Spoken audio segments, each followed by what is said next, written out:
하나님의 사람들마다 인생의 수많은 광야 그리고 환난과 고난을 당하는 삶이 있었습니다. 수많은 성경의 인물들이 광야의 삶을 살았습니다. 다윗도 그랬습니다. 블레셋의 장군 골리앗을 이긴 이후 사울 왕으로부터 그리고 수많은 대적들로부터 가장 가까운 아들과 동력자들로부터 배신을 당하고 인생의 어려운 시간을 걸었습니다.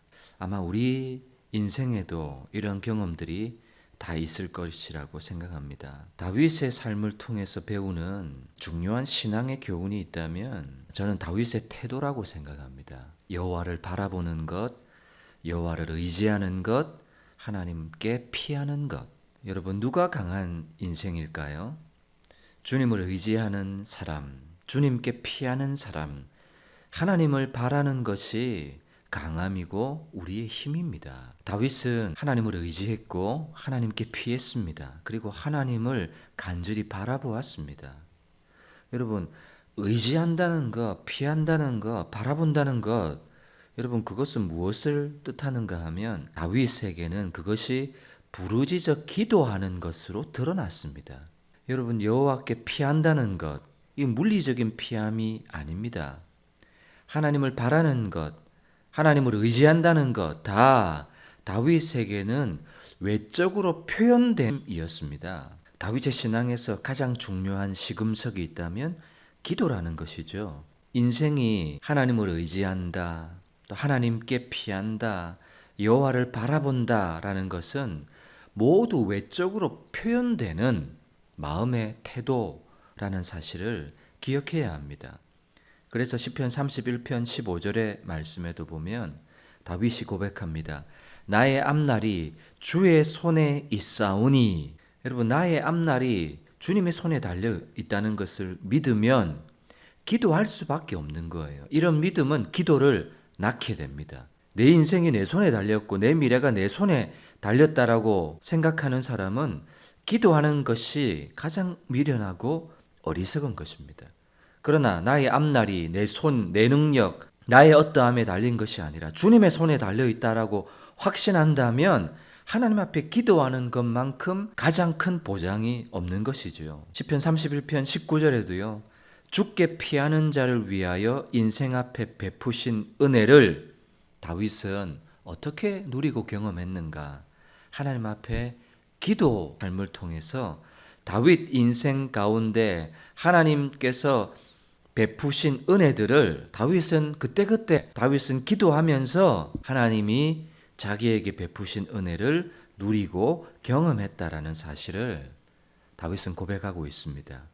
오늘 본문의 베드로의 실패를 한번 살펴보십시오. 베드로는 예수님을 3번이나 모른다고 예수님을 저주하고 맹세하고 그리고 예수님을 부인했습니다. 모두 예수님을 버려도 나는 결코 예수님을 버리지 않겠습니다. 죽을지언정 결코 주님을 부인하지 않겠습니다. 여러분, 이것은 베드로의 진심이었고요. 순수한 마음이었고요. 베드로의 열정이었습니다. 그러나 사탄이 밀가 부르듯 하는 시간이 왔을 때 베드로는 시험을 이기고 자기의 믿음을 지켜내지 못했습니다. 인간적인 의리, 자기의 진심, 자기 확신으로 지금 가야바와 빌라도의 관정에까지는 와 있지만 결국에는 베드로 안에 있는 그 어떤 것으로도 인간 안에 있는 선한 그 무엇으로도 예수님을 따르는 것이 불가능하다는 사실을 확인시켜주고 있을 뿐이죠. 예수님을 믿는 것은 우리의 의지나 각오로 되지 않습니다. 만약에 인간의 의지와 각오로 된다면 그 믿음의 근거는 내 공로이겠죠. 예수님을 믿고 예수님의 제자로 예수님이 어디로 인도하든지가 따라가는 것은 우리의 힘과 노력으로 되는 것이 아닙니다. 날마다 주님 앞에 엎드려서 주님, 나는 안 됩니다. 나는 나조차도 믿을 수 없습니다. 비록 나에게는 순수한 동기도 있고 의지와 각오도 있고 결심도 있지만 그것으로는 안 됩니다. 는 것을 고백하고 날마다 시시때때로 조속간에 변하는 나를 주님이 은혜로 붙들어 주시지 않고서는 주님이 긍휼히 여겨주세요 하는 기도가 없이는 설 수가 없는 것입니다. 주님을 의지하고 바라보고 신뢰하고 피한다는 것은 주님, 날마다 주님의 은혜로 붙들어 주세요. 긍휼히 여겨 주세요 하는 기도인 것입니다. 그 기도가 우리를 서게 한다는 사실입니다. 그래서 우리 인생의 뒤안길을 돌아봤을 때 무엇만 남느냐 하면 오직 은혜만 남게 되는 것입니다. 은혜 밖에는 고백할 것이 하나도 없게 하시는 거예요.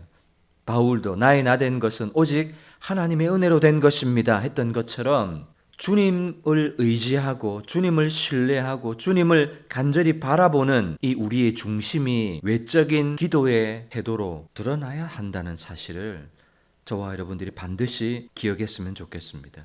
여러분, 기도조차도 하나님이 은혜를 주셔야 할 수가 있습니다. 기도도 내가 하는 것이 아니라 하나님이 은혜를 주셔서 내가 기도의 자리에 엎드릴 수 있는 것입니다. 하나님이 은혜를 주시니까 나에게 눈물이 회복되고 아버지를 부르기만 해도 가슴이 뜨거워지고 다윗처럼 여호와여 내가 주께 피합니다. 내가 주님을 의지합니다. 내가 주님을 바라봅니다. 할 때 하나님이 내 인생에 주시는 강함과 능력을 경험하게 되는 것입니다. 만약에 베드로의 의지와 각오로 주님을 따랐다면 여러분 베드로는 어떤 교회, 어떤 공동체를 세웠을까요? 은혜는 하나도 보이지 않고 인간의 의지, 각오, 가능성만이 난무하는 교회가 되지 않았을까요? 오늘도 저와 여러분들은 주님이 주시는 은혜가 아니면 안 되기에 엎드려서 하나님의 도우심을 구하는 것입니다.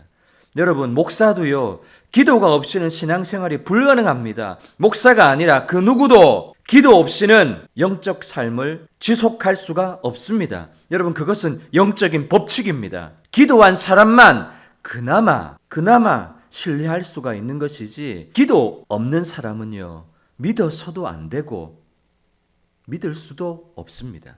그 사람이 나빠서가 아니라 그 사람에게 진심이 없어서도 아니라 인간은 자기 이익과 현실 앞에 얼마든지 손바닥 뒤집듯이 마음을 바꾸고 입장을 바꾸고 뒤집을 수 있는 존재이기 때문인 것입니다.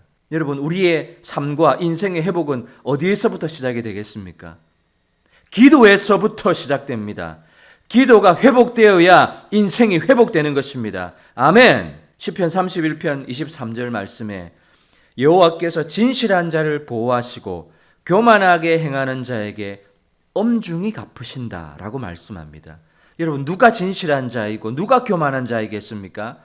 하나님을 바라보고 의지하고 피하는 내적 중심이 하나님 앞에 기도함으로 나타나는 그 사람이 진실한 자인 것이죠. 그에게 하나님이 엄중히 갚으십니다. 기도하는 자에게 엄중함은 하나님의 보호와 공급, 길을 여시고 회복함으로 나타나는 엄중함입니다. 그러나 교만한 사람은요, 기도 없이 자기 실력으로 사는 사람입니다. 그 사람은 자기 스스로 안식을 책임져야 되고 샬롬을 책임져야 하는 불쌍한 인생밖에 되지 않는 것입니다. 여러분, 인생의 중요한 결단, 저는 기도라고 생각합니다.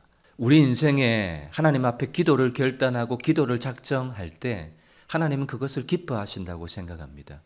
기도 없이는 인생도 교회도 가정도 여러분 아무것도 설 수가 없습니다. 저와 여러분들은 기도의 능력을 믿는 사람들입니다. 오늘도 변함없이 하나님 앞에 엎드려 간절히 기도함으로 기도의 능력으로 세워지는 인생, 가정, 교회 되시기를 주님의 이름으로 축복합니다.